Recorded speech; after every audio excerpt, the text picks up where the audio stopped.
Alors, bonjour à toutes et à tous. Donc, bienvenue, bon matin. Je vais me présenter rapidement. Je m'appelle Christophe Poitvin. Comme l'a dit Scott tout à l'heure dans sa prière, je viens de l'Europe, de la France plus particulièrement. Je suis encore en études. Je fais une maîtrise à la faculté de théologie de Montréal, à l'ETHEC. Donc, je suis en maîtrise. Et pour vous dire plus particulièrement pourquoi je suis venu au Québec, la première fois que je suis venu, c'était pour prendre un temps sabbatique avec ma femme pour se reposer parce qu'on avait vraiment vécu pas mal de stress avec les études, le travail et tout. Puis on voulait découvrir un petit peu la vie au Québec et plus particulièrement la mission urbaine.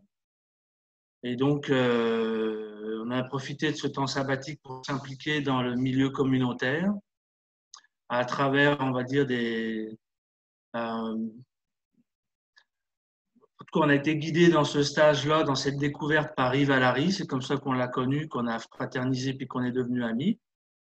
Et puis, au bout d'une année, on a dû rentrer en Europe. On avait vraiment à cœur de retourner au Québec. On sentait qu'il y avait comme un appel de Dieu là, pour nous ici. Et puis, en tout cas, ça, c'est ce que nous, on a ressenti. Après, ça peut être discutable aussi. Hein. Les certitudes, chez moi, c'est jamais très, très prononcé, en tout cas. Mais on a réussi en tout cas, on a trouvé une église qui était impliquée dans un quartier particulier à Hochelaga et qui travaillait qui avait un projet de développement d'action communautaire, on va dire, dans le quartier, notamment avec les itinérants. Et donc, ils avaient besoin de quelqu'un pour les aider dans ce lancement d'œuvres communautaires. Et puis, nous, on a dit oui. Et donc, on a approfondi notre connaissance du Québec, du milieu social, du monde communautaire, puis de la vie tout court à Montréal à travers cette année passée-là. Et c'est clair qu'aujourd'hui, dans ma prédication, le titre que je vais donner à cette prédication-là, c'est quel rapport on a avec la société, quel rapport tu as avec la société. Et c'est sûr que ça sera quand même assez marqué par mes propres préjugés, si on peut dire, puis vous allez forcément les découvrir, puis vous n'êtes pas forcément non plus obligé d'être d'accord avec moi, hein, parce que on a le droit de critiquer tout le monde. Donc voilà, donc c'est sûr que pour moi, le thème de la justice sociale, ça reste un thème central dans ma vie de foi et puis dans ma vie tout court finalement. Et puis ça s'explique par des backgrounds familiaux, etc. Mais en tout cas, il me semble que pour moi, quand même, c'est quelque chose qui appartient au christianisme et je dirais peut-être de plus en plus de façon importante dans nos sociétés où les écarts se font de plus en plus forts entre les riches et les pauvres, entre ceux qui ont et ceux qui n'ont pas. Donc voilà pour me présenter brièvement. Donc pour étayer ma prédication d'aujourd'hui, j'ai choisi le texte de Jean 17, de verset 14 à verset 19. Je ne ferai pas une exégèse très approfondie non plus. Je retiendrai une idée principale, mais je vais commencer par vous lire le texte. Donc, verset 14. Donc, c'est Jésus qui parle. Je leur ai donné ta parole, et le monde les a détestés parce qu'ils ne sont pas du monde. Tout comme moi, je ne suis pas du monde. Je ne te demande pas de les retirer du monde, mais de les préserver du mal. Ils ne sont pas du monde, tout comme moi, je ne suis pas du monde. Consacre-les par ta vérité. Ta parole est la vérité. Tout comme tu m'as envoyé dans le monde, je les ai moi aussi envoyés dans le monde. Et je me consacre moi-même pour eux, afin qu'eux aussi soient consacrés par la vérité. Donc, pour moi, dans ce passage-là, ce qui est le point central par rapport à ma prédication, c'est la question de je suis, enfin, vous êtes dans le monde, mais vous n'êtes pas du monde. Et puis, ben, qu'est-ce que ça veut dire vraiment? Je dirais que, comme on le verra au cours de la prédication, ben, c'est difficile de donner une réponse simple, absolue et finale, finalement, à ce verset-là. Ce qu'on peut voir dans tout ce passage hein, qui commence à partir du chapitre 14, on est dans le discours d'adieu de Jésus. Donc Jésus va quitter ses disciples, il va les laisser seuls face à un monde qui les déteste, qui les hait, qui leur est hostile, et puis qui finalement veut quand même à plus ou moins les éliminer, quoi. On voit que les religieux, ils mettent beaucoup de pression. Et puis l'alliance entre les Romains et puis les religieux, elle est claire, elle est là.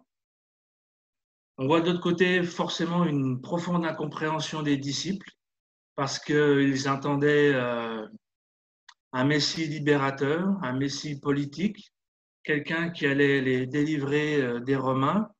Et puis ils vont se retrouver tout seuls, sans ce Messie, sans celui qui leur a promis finalement une délivrance finale, face à un monde hostile. Alors, on peut facilement s'imaginer l'état de stress, de crainte, d'oppression, d'incertitude euh, face à cette situation-là. Il ne faut pas oublier que les Romains, c'était quand même, on va dire, un peuple qui ne faisait pas de quartier. Hein. Ils s'alliaient toujours à ceux qui étaient de leur côté par opportunité politique, tout simplement. Et puis ceux qui les résistaient, ceux qui leur résistaient, ils les exterminaient. Cette semaine, j'ai lu, par exemple, en Gaule, donc la France de maintenant, du temps des Romains, là, quand ils ont commencé à envahir la Gaule, il y avait à peu près 10 millions de Gaulois, hein, de Celtes gaulois qui avaient immigré là, qui venaient d'Europe de l'Est.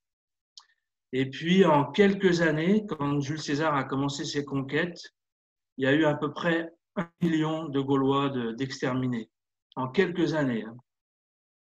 Et puis, dans des conditions, on va dire, atroces, c'était genre, on pourrait appeler ça un génocide, quoi. Donc, c'était du massacre, du viol, extermination des femmes, des enfants, esclavage des hommes. Donc, 10% de la population gauloise a été exterminée par les Romains en quelques années. Donc, c'est pour vous dire simplement, à quelque part, la capacité de férocité des Romains. Donc, on voit ces disciples-là face à ces puissances-là, puissances religieuses, puissances militaires, seuls face à vraiment une hostilité puissante. Et puis, que fait Jésus à ce moment-là? Ben, il leur assure sa présence, et puis il leur assure même, on va dire, on va dire plus que sa présence, mais sa victoire sur ces puissances-là qui sont hostiles. Donc, c'est clair que au niveau de l'exégèse du texte, ça apparaît pas ici, ça apparaît plus tôt. Mais on ne peut pas non plus séparer le chapitre 14, 15, 16 et 17 parce que c'est tout un ensemble. Mais dans ce texte-là, ça apparaît clairement. Jésus il est en train d'encourager ses disciples, de les réconforter et puis de leur dire de ne pas avoir peur finalement par rapport à ce qui pourrait les attendre, mais d'être dans la foi et d'être dans la paix. Alors, effectivement, ça pourrait quand même nous parler, cette crainte ou cette incertitude face à un monde qui est hostile, parce qu'on voit bien comment l'Église, finalement, de nos jours, perd de sa capacité à impacter la société, de sa capacité à avoir un message qui soit entendu, écouté. Et on pourrait même aller jusqu'à dire que finalement l'Église est plus en exil que, que dans une situation, on va dire, d'autorité. Alors, mon questionnement par rapport à ça, c'est qu'est-ce qui est le plus important pour nous, chrétiens, aujourd'hui? Est-ce qu'il est plus important de s'occuper de la bonne santé de l'Église, de se focaliser sur sa croissance, de prendre beaucoup d'énergie à amener des gens au Seigneur, ou est-ce qu'il est plus important de s'occuper des problèmes de la société? Qu'est-ce qui va être... en tout cas, c'est un questionnement. Hein. Je ne veux pas vous dire c'est ça ou c'est ça. Après, libre à faire votre chemin là-dedans, mais qu'est-ce qui est le plus important? Si Jésus nous dit que nous ne sommes pas de ce monde, finalement, est-ce qu'il est important de s'en occuper? Est-ce que nous ne sommes pas là, finalement, pour critiquer ce monde? Parce qu'un monde sans Dieu, c'est un monde qui vit avec de faux dieux. Et personnellement, je pense que le monde a besoin de Dieu, de l'Église et de sa parole. Alors, pour revenir sur cette notion de critique de la société, je dirais que pour moi, ça, c'est une des fonctions qu'a la Bible. Et puis, on le voit dès la Genèse, en fait. Hein. Dans la Genèse, on voit que, si on regarde bien un petit peu les textes, on voit que ça ressemble grosso modo les mythologies de l'époque, de Babylone, d'Égypte, etc. Il y a comme des liens, mais il y a quand même une différence fondamentale, c'est la place de l'homme ou le regard de ce Dieu biblique qu'il a sur l'homme. Parce que dans toutes les cosmogonies babyloniennes et tout, l'homme, il est plus vu comme l'esclave des dieux, c'est-à-dire qu'il sert les dieux pour être, enfin, ils sont asservis par ces dieux pour servir finalement les autorités, les rois, toute l'aristocratie dans les sociétés. Et puis les gens qui servent à ça, finalement, ils sont les esclaves de ces gens-là. On voit le texte biblique qui, lui, il amène une note critique parce qu'il est en train de dire, mais cette vision-là que ces cosmogonies ont, Dieu en donne une autre, c'est qu'il met sur un pied d'égalité tous les hommes, grosso modo. Et puis là, la fonction critique, dans ce monde-là, elle apparaît déjà. Alors je dirais que effectivement, en tant que chrétien, on a quand même un rôle critique à jouer dans notre société par rapport à des choses qui vont pas. Donc dans ce sens-là, on pourrait parler de voie prophétique. Pour revenir au questionnement de départ, on pourrait poser la question autrement. Est-ce que, selon ce que dit Jésus dans le passage, l'Église doit s'impliquer dans la bonne santé de la société? Est-ce que c'est sa vocation? Est-ce que sa présence dans le monde se limite à vivre saintement, c'est-à-dire à pas trop se mêler au monde pour pas être infecté par le péché, ou même à prétendre à changer quoi que ce soit, puis en attendant finalement ce salut qui nous est promis, c'est clair, mais un salut dans l'au-delà, dans une autre vie. Donc ça nous ramène quand même finalement à la problématique de la relation entre foi et société, culture et théologie. Et je dirais que cette question-là, elle est quand même pressante pour l'Église et pour nos contemporains. Et donc, je vais expliquer pourquoi.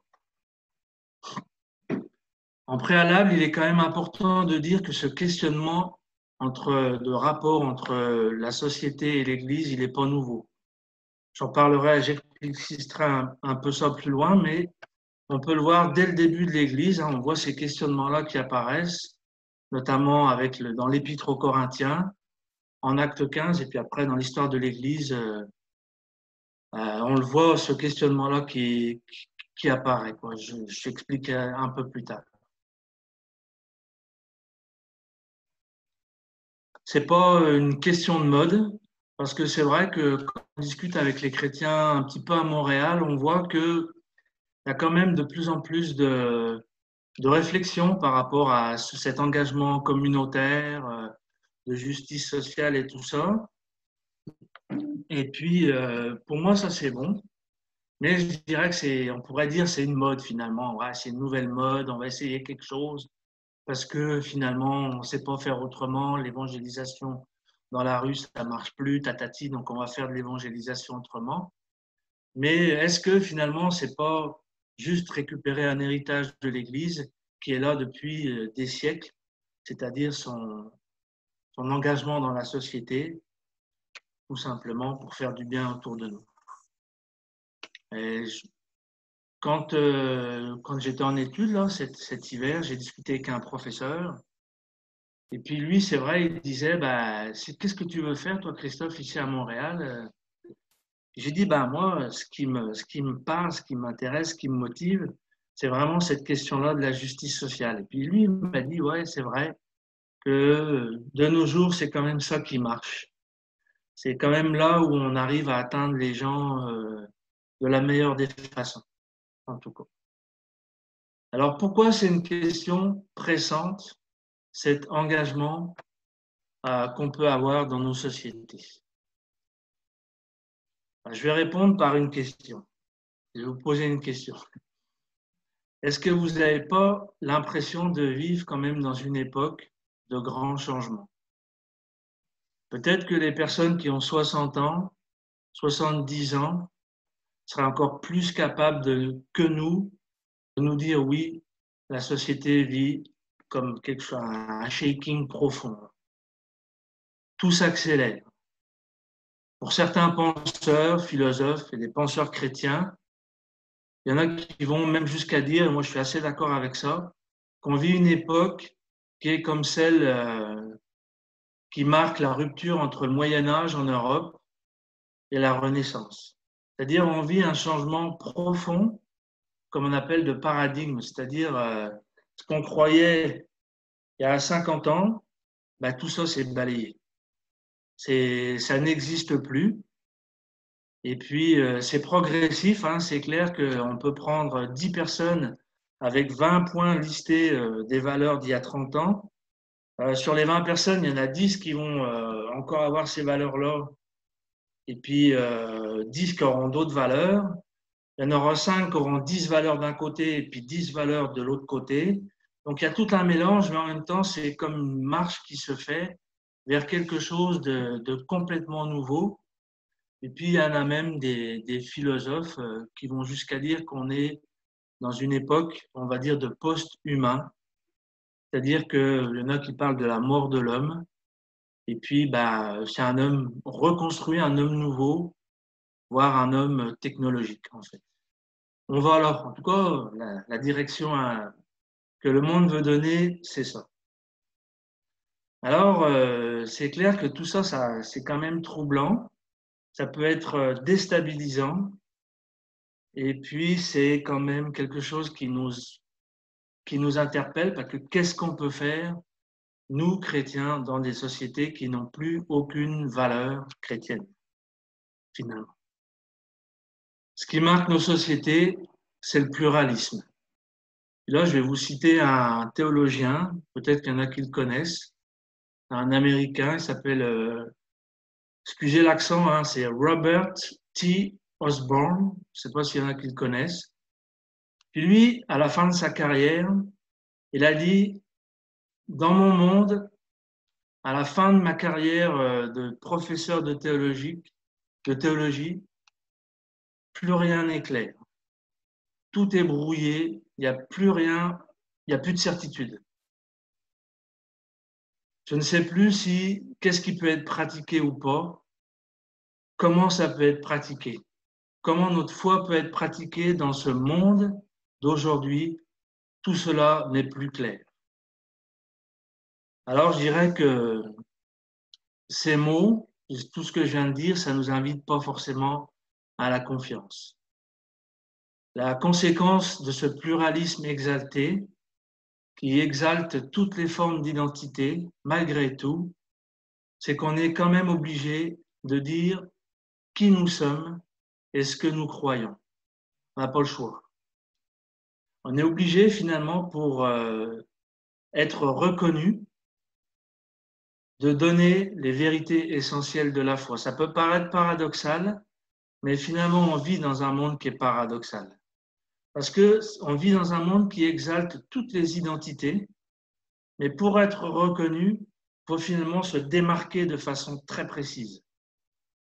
Et donc, pour un chrétien, la seule façon de se démarquer de façon très précise, c'est d'affirmer ses valeurs, on va dire, ses valeurs chrétiennes, c'est sa confession de sa foi, on va dire, de façon très claire. Alors, quand je parle de confession de foi, pour moi, je mets deux points principaux. J'en ai parlé avec Scott, c'est, on va dire, le côté trinitaire de la foi ou de Dieu, et puis la christologie, c'est-à-dire la pleine humanité, la pleine divinité du Christ. Pour moi, ça, c'est les deux points essentiels au-delà desquels on ne peut pas aller.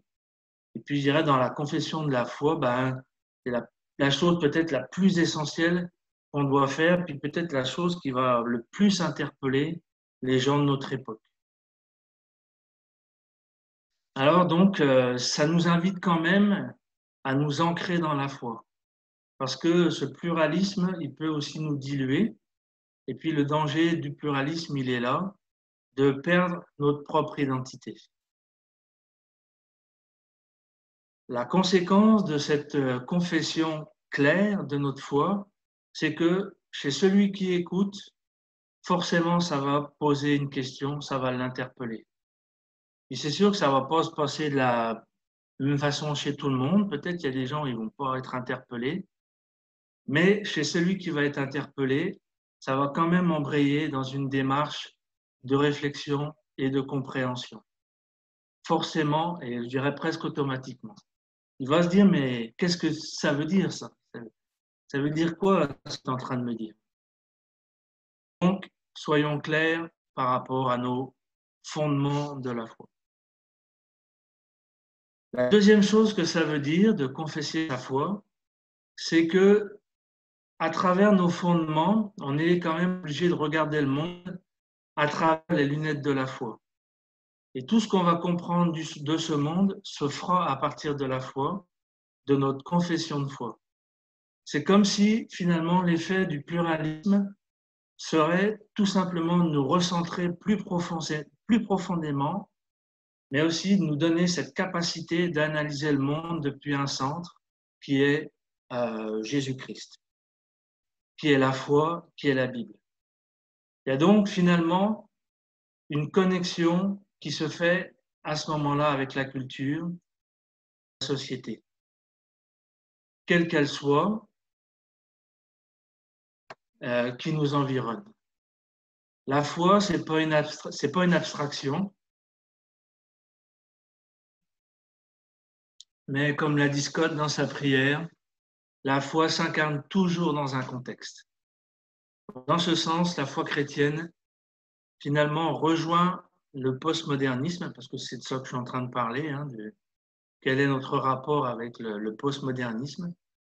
Je dirais que finalement, quelque chose qui pourrait nous faire peur, nous faire rejoindre finalement le postmodernisme. Je dirais, pour moi, la foi chrétienne, elle est postmoderne. Alors cependant, ce monde nouveau peut être très déstabilisant, comme je le dis, pour nous chrétiens. On doit s'avouer que quelquefois, on est bien désemparé par rapport à tout ce qui nous entoure.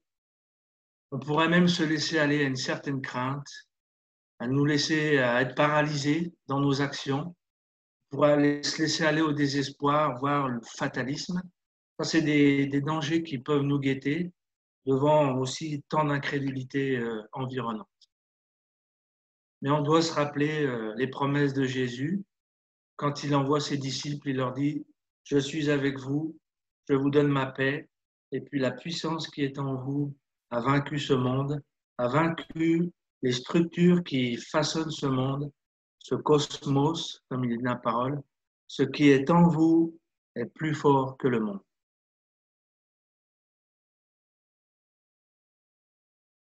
Donc, ne pas se laisser paralyser. Et, voilà.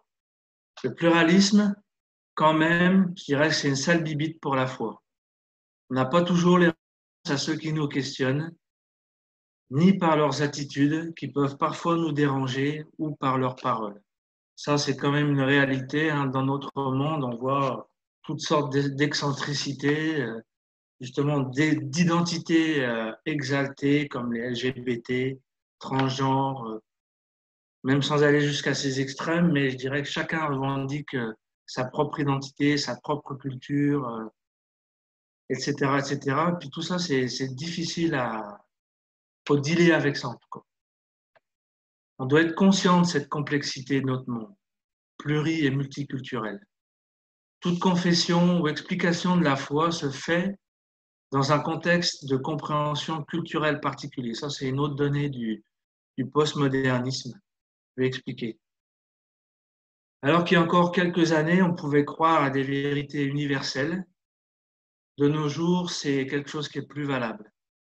Les vérités universelles valables pour tous, hein, valables pour tout le monde, quel que soit le lieu où on habitait. Je dirais que ça, ces vérités-là, elles ont éclaté avec le postmodernisme. Ça n'existe plus. Voilà, ça c'est une grande remise en question de nos jours. Et puis finalement, c'est là où on s'aperçoit que tout savoir ou toute connaissance est localisée. Toute façon de penser se réfère à un milieu sociétal, culturel, très contextuel. C'est-à-dire, alors pour m'expliquer, que moi qui suis français, si je vous parle de ma foi en tant que Français, je vais vous parler de Jean Calvin, je vais vous parler de Luther, et je vais arriver à des débats à savoir c'est qui est le plus important, est-ce que c'est Luther, est-ce que c'est Calvin. Puis si je rencontre un Suisse, il va dire mais non, c'est Zwingli, mais non, c'est les anabaptistes, etc., etc. Ça, c'est grosso modo un peu des questionnements qu'on a en Europe, qu'on vit en Europe. Et puis, si je vous parle comme ça ici, ça ne va pas vous parler pantoute. C'est juste pour vous dire que notre expression de la foi, elle devient très localisée. Un Québécois, il ne va pas avoir les mêmes questions sur sa foi qu'un Européen. Et donc, c'est important, c'est là le rapport avec la société, de bien connaître les questions qui se posent dans nos sociétés pour pouvoir y répondre. On pourrait même aller plus loin, hein. Si, par exemple, moi, en tant que blanc, j'ai commencé à parler de ma foi d'une certaine façon, très avec ma raison et tout, un haïtien québécois, ça va être compliqué aussi, parce que les repères ne sont pas les mêmes. Et donc, il y a toujours nécessité, dans ce monde où on vit, il y a toujours cette nécessité d'adaptation. Et puis, pour moi, ben là, c'est pas forcément négatif, parce que ça nécessite toujours une ouverture à l'autre. Et puis, si on regarde bien les fondements, là, on est plus dans la politique, hein, mais un des fondements du Québec, à travers la loi Bouchard-Taylor, ça reste quand même cette dimension d'interculturalité qui est comme presque obligatoire à vivre dans nos sociétés. Alors, c'est important à définir, c'est quoi l'interculturalité? C'est pas la multiculturalité, c'est pas la plurimulticulturalité. Ça dépasse ça, c'est une invitation à comprendre l'autre, à le rejoindre dans ce qu'il est, dans ce qu'il pense et tout. C'est beau sur le papier, mais est-ce que c'est vraiment facile à vivre? Je ne sais pas. Mais pour nous chrétiens, je dirais que c'est quand même plus facile parce que on peut se rejoindre avec n'importe quelle ethnie, n'importe quelle nation, on va dire, sur un centre. Et puis dans ce sens-là, on peut être une lumière pour cette société. En tout cas, ça c'est un peu une digression, c'est un peu, ça fait pas partie du message, mais voilà, en tout cas. Mais en même temps, je dirais quelquefois, pour aller plus loin dans ces questionnements-là, de difficulté à vivre avec les autres, on n'a pas toujours le même héritage. Quand j'étais en études là, à l'ETEC, j'ai rencontré une jeune fille d'origine haïtienne. Et puis elle m'en a appris un petit peu sur l'histoire des Haïtiens ici au Québec. J'étais étonné d'apprendre que les Haïtiens, ils sont là depuis le début. Bien sûr, ils ont été là comme esclaves, mais depuis le début de l'histoire du Québec, l'histoire, on va dire, européenne, hein, ils sont là. Ils sont présents dans l'histoire. Et ça, c'est quelque chose qu'on connaît très peu. Mais est-ce que ça ne nous invite pas justement à découvrir ça aussi? Parce que finalement, l'histoire haïtien québécois va être quand même très différente de l'histoire d'un blanc européen québécois. Et puis, si on veut vivre ensemble, eh ben, c'est quand même important de savoir qui est l'autre et qu'est-ce qu'il a vécu et d'où il vient finalement. Donc, tout ça pour dire, pour résumer un peu tout ça, que notre définition de la foi, elle est de nos jours toujours située dans un contexte. On ne pourra jamais définir notre foi avec quelqu'un qu'on côtoie de façon abstraite, ni de façon européenne, je parle ici au Québec, hein, ni forcément très africaine, il y aura toujours une question d'adaptation. Une question d'adaptation au contexte dans lequel on vit. Et puis je dirais même que de nos propres définitions qu'on a, tout semble appelé à évoluer.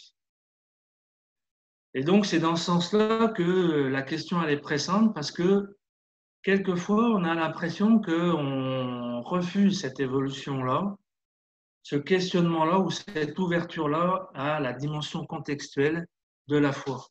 On va rester dans des choses très abstraites et puis voilà.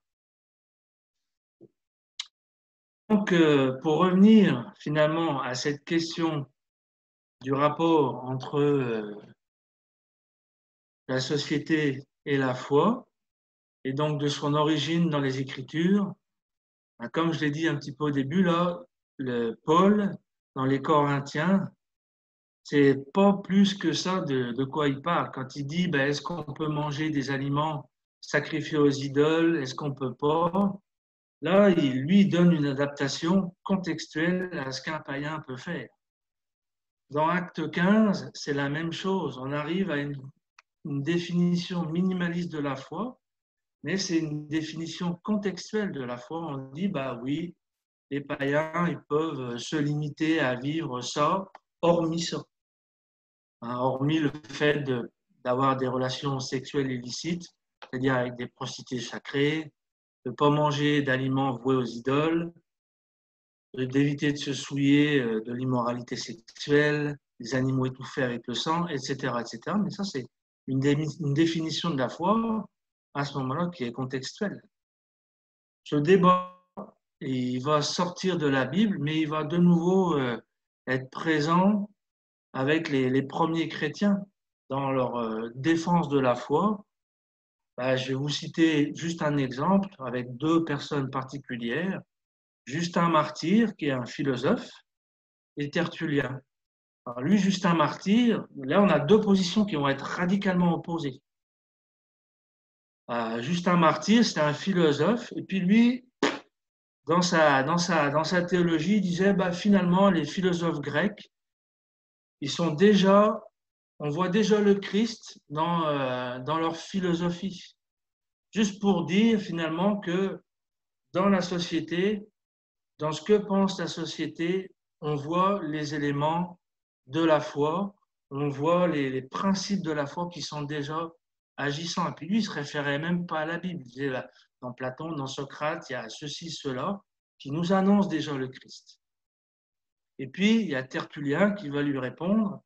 Il lui va dire, grosso modo, non, non, non, non, non. La seule chose qui compte, c'est la Bible, ce qui est écrit dans la Bible, et puis tout ce qui est hors dehors de la Bible, on ne veut rien savoir avec ça, c'est hérétique. Alors, on avait deux chrétiens là, qui vivaient ensemble, et puis qui, grosso modo, se traitaient d'hérétiques l'un à l'autre, quoi. Et puis, bah, ce débat-là, il existe toujours. Il est toujours présent dans l'Église. De nos jours, j'en parlerai un petit peu plus tôt pour vous montrer comment ces questionnements-là ils peuvent se décliner de multiples façons aujourd'hui. Mais c'est quand même une question qui est là. Comment est-ce qu'on doit adapter notre foi à la culture ou est-ce qu'on doit juste utiliser notre Bible pour exprimer notre foi? Finalement, c'est ça la grande question de fond. Est-ce qu'on doit adapter notre foi, prendre des éléments qui sont présents dans la société pour présenter l'Évangile, pour parler de l'Évangile, jusqu'où on peut aller, ou est-ce qu'on n'a rien à faire avec la société parce que cette société-là, elle est trop imprégnée par le péché, et puis finalement, parler du Christ à travers quelque chose qui est marqué par le péché, ça n'a pas de sens. Voilà, grosso modo, les deux extrêmes. Voilà. Alors, si vous voulez, je vais vous dire la position de Tertullien à travers une citation. Lui disait, quoi de commun entre Athènes et Jérusalem, entre l'académie, donc l'université de l'époque, et l'Église? Quoi de commun entre des hérétiques et des chrétiens? Notre doctrine vient du portique de Salomon, qui avait lui-même enseigné qu'il faut le chercher Dieu en toute simplicité de cœur. Tant pis pour ceux qui ont mis au jour un christianisme stoïcien, platonicien, dialecticien. Donc tous ceux qui mettaient un petit peu de philosophie dans leur foi, ceux-là, c'est des hérétiques. Nous n'avons pas besoin de curiosité après Jésus-Christ, ni de recherche après l'Évangile. Point final. Donc deux formes de radicalisme chrétien qui sont présents dans ces passages, mais je dirais quand même, la question demeure, comment articuler foi et culture? Est-ce que cette articulation est possible? Est-ce que ça ne dilue pas le message? Donc, comme je l'ai dit tout à l'heure, plus d'universel, plus de raisons universelles, plus de, on va dire, de choses, enfin, de pensées uniques ou de façon d'arriver à la vérité à travers des arguments logiques. Ça n'existe plus dans notre monde. Hein, la pensée moderne, universelle, qui se fonde sur la croyance que la vérité est connaissable et universelle, tout ça, ça n'existe plus. Qu'il pourrait y avoir des règles logiques pour la découvrir, on n'y croit plus, ça c'est fini. Et donc, dans cette perspective-là, la vérité générale, objective, accessible par des règles, terminée. Alors, comment montrer que Jésus-Christ est la vérité? Dans la pensée postmoderne, cette pensée-là n'existe plus. On pense que la vérité, elle est contextuelle, partielle, provisoire et régionale. Donc, une vérité ou une façon de penser propre au Québec. La caractéristique de notre monde, c'est une incrédulité profonde vis-à-vis des grands récits. Donc là, on va parler de méta-récits. C'est un grand mot, mais il faut peut-être se familiariser avec ça parce que pour ceux qui aimeraient creuser la question, c'est ça qu'ils vont rencontrer finalement dans leur investigation. Le méta-récit, c'est un récit qui tente d'expliquer le monde dans sa globalité avec des phénomènes à partir d'un principe universel. Donc la Bible, c'est un méta-récit parce qu'elle explique on va dire le monde à travers l'histoire de la chute et de la rédemption, grosso modo. Donc, dans la pensée moderne, ces récits-là n'ont plus de cours, ils n'existent plus, n'ont plus de validité. Après, je vous fais peut-être un peu peur, vous allez rencontrer des gens chez qui ce genre de pensée-là ne va pas, ils vont pas être en phase avec ce genre de pensée-là. Là, je vous parle plutôt de quelque chose de global, mais il y a des gens pour qui ces choses-là, ils vont pas être d'accord quand même. Puis là, bah, si vous avez des gens qui sont pas d'accord avec ça, c'est clair que là, il y a peut-être opportunité pour aller plus loin au niveau de l'annonce de l'évangile, en tout cas, d'une certaine façon. Il peut y avoir des nuances dans chaque personne, c'est ça. Donc, je vais avancer un petit peu dans mon explication puis dans mon questionnement de ce rapport qu'on peut avoir avec la société. Et donc, je vais vous proposer ou je vais vous présenter 5 visions, 5 points qu'on peut rencontrer grosso modo dans l'Église, dans le christianisme de nos jours, qui vont caractériser ce positionnement du chrétien face à la société, face à la culture.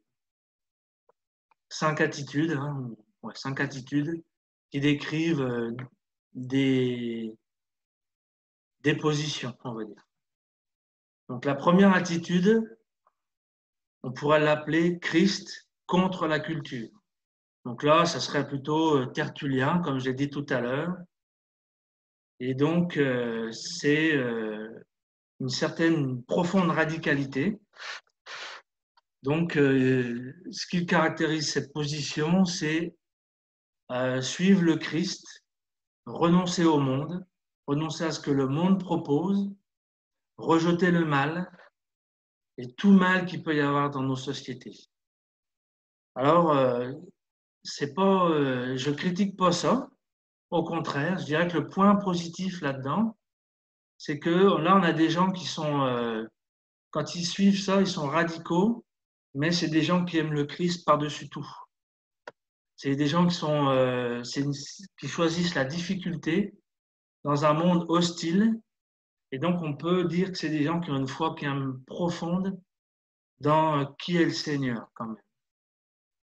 Parce que ça peut impliquer cette façon de voir, cette radicalité, quand même une forme de persécution, quoi. Une séparation même d'avec les autres et d'avec les gens qui sont autour de nous. Il y a une dimension de souffrance aussi dans ce positionnement-là, comme nous l'explique 1 Pierre 4, versets 12 à 16. Donc, ça met la foi dans le Christ et dans sa parole au-dessus de tout. Le point négatif, c'est que là, il y a vraiment une séparation entre la foi et la culture qui est vraiment radicale. Dans cette vision de voir les choses, on peut penser que le péché, il est dans la culture. En fait, que c'est la culture propage le péché. Donc, il y a une vision très négative de la culture.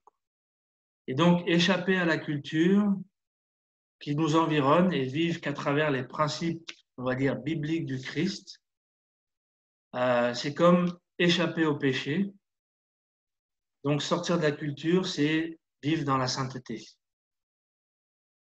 Mais on peut aussi dire que derrière ça, il y a quand même une forme de dualisme. Dans le sens où ce qui est spirituel est bon, et puis ce qui va rejoindre la culture, le côté matériel, est mauvais. Et donc, on voit aussi dans l'histoire de l'Église qu'il y a des mouvements déviants, hérétiques, là, le manichéisme, les cathares, etc., là, en Europe, qui ont adopté ces façons de faire, et puis voilà, ça a quand même posé des problèmes. Le deuxième aspect, on pourrait l'appeler le Christ de la culture. Donc, ici, on parle de convergence entre le Christ et la culture. Je m'explique. Dans cette perspective, on cherche à mettre en évidence ce qui est commun à l'évangile et à la culture. Il n'y a pas vraiment de tension entre l'Église et le monde, entre les aspirations sociales et l'évangile, entre l'éthique du salut et l'éthique sociale. On interprète, en tout cas pour les tenants de cette position, ils interprètent la culture à travers le Christ et le Christ à travers la culture. Donc pour donner un exemple, on pourrait dire que tout ce qui s'accorde dans la société avec l'enseignement du Christ et inversement, les enseignements du Christ qui s'accordent avec la culture, tout ça c'est correct. Alors, il y a un côté positif, c'est que tous ceux qui, enfin, en tout cas, par rapport à ceux qui rejettent la culture, on peut dire que dans l'histoire de l'Église, ceux qui ont adopté ce point de vue-là, il y a eu pas mal de gens dans les hautes sphères de la société, des philosophes et des hommes politiques. Et puis ces gens-là, ils ont quand même eu un impact sur la société. Ils ont quand même réussi à faire adopter des points de vue chrétiens dans la société parce qu'ils étaient très lousses dans leur façon de voir le christianisme. Et donc, ça a permis une certaine ouverture, on va dire, au christianisme dans la société. Voilà, c'est ça. Le point négatif, c'est que, effectivement, dans cette option-là, le message, il est quand même très dilué. Il est, on va dire, il est altéré. Voilà, il est presque, à la limite, il est déformé. Hein. On est à un point limite là entre l'évangile et puis une harmonisation de l'évangile aux exigences de la culture. Là, c'est un peu limite. Voilà.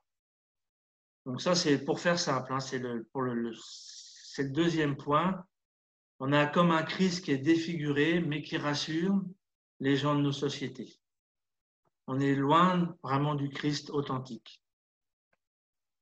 Le troisième point, c'est Christ au-dessus de la culture. Dieu est présent dans sa création parce que c'est son œuvre.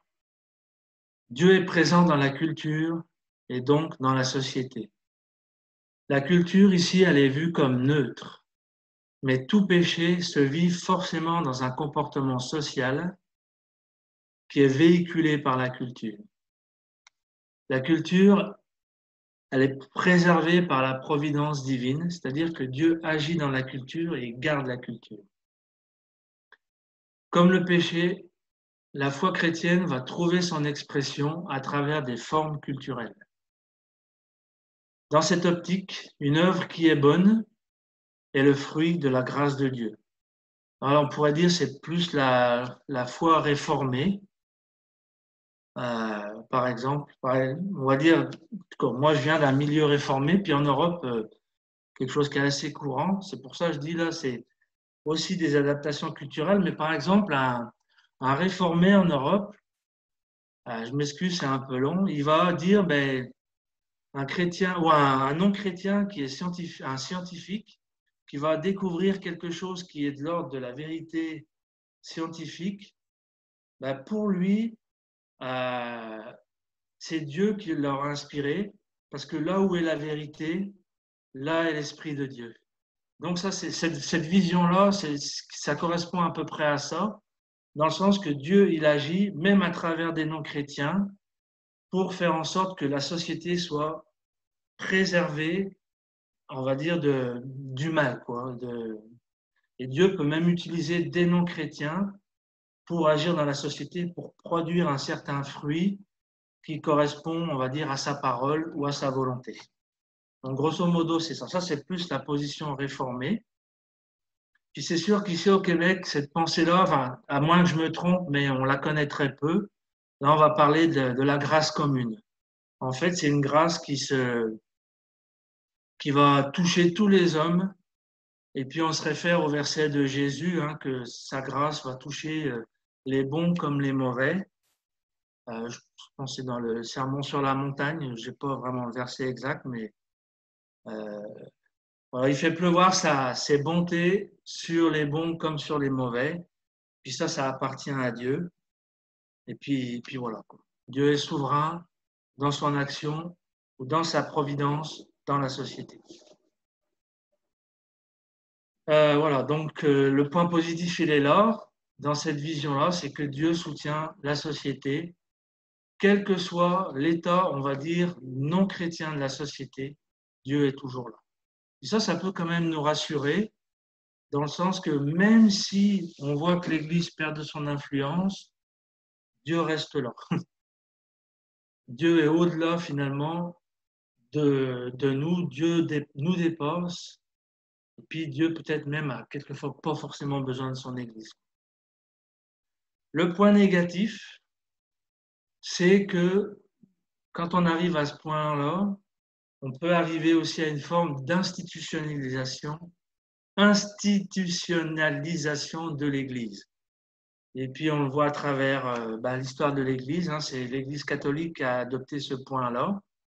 C'est-à-dire qu'on a appliqué on va dire, des points chrétiens à la société. Et finalement, on a quand même aussi dilué le message, on a dilué la grâce, et puis on a dilué aussi l'action du Saint-Esprit pour en faire juste quelque chose qui doit se vivre hors de la foi finalement, mais comme quelque chose qui est imposé aux autres. Ça peut être le point négatif. Quatrième point, c'est le Christ et la culture en paradoxe. Donc, ici, on voit un paradoxe dans cette façon de voir les choses, c'est qu'il peut y avoir un conflit entre Christ et la culture à cause de la présence du péché. Je vais aller très vite. Donc, dans cette relation, il y a autant la grâce que le jugement. Le point positif, c'est que cette position, elle rend compte de la position du chrétien dans le monde.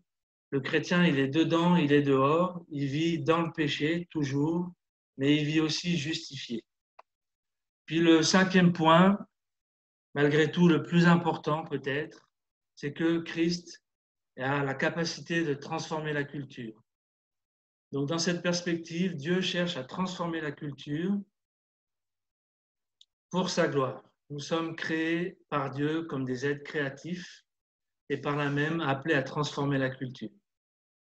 Il y a une vision du chrétien victorieux en Christ qui, fixant les yeux sur lui, peut manifester cette victoire dans la culture. La victoire sur le péché ne se fait pas en échappant au monde, mais en regardant à Christ. Dans cette position, la culture est une œuvre de Dieu pour les hommes. Il y a primauté toujours du bien sur le mal, donc possibilité de rachat et de transformation. C'est une perspective plutôt optimiste pour nous, mais qui nécessite un engagement du chrétien dans la société. Donc je vais m'arrêter là parce que je vois que je suis j'ai dépassé le temps. Voilà. Donc j'avais quelques applications, mais je vais m'arrêter là. Mais mon questionnement, c'est finalement dans quelle, on va dire, position tu te situes? Quelle est ta vision du Christ par rapport à la culture? C'est comment toi tu vois le Christ finalement agir dans la société? Et puis comment toi, à travers cette vision du Christ, agissant dans la société, tu peux te positionner ou pas dans ta façon d'agir dans la société.